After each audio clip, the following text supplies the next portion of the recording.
हमारे साथ शवाक भाई खड़े हैं जनाब, माशाल्लाह बहुत ज़बरदस्त वर्क कर रहे हैं माशाल्लाह। इनकी तारीफ़ करें दे क्या क्या काम करते हैं तो लंबी बात हो जाएगी।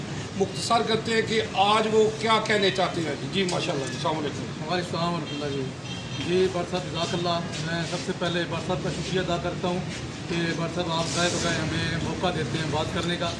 बर साहब इस वक्त अल्हम्दुलिल्लाह जो हम काम कर रहे हैं और जो करना चाहते हैं वो ईद उल अज़हा के मौका पे खिदमत के हवाले से जो काम है वो ये है कि हम बहुत सारे ऐसे घराने जो इस महंगाई के अंदर जो पिछले साल कुर्बानी करते थे लेकिन अभी इस महंगाई के चक्की के अंदर पिस रहे हैं और उनके अंदर इतनी इस्तात नहीं है कि वो इस साल महंगा जानवर ख़रीद के कुर्बानी करें, तो उन घरों तक हम कुर्बानी का गोश्त पहुँचाना चाहते हैं।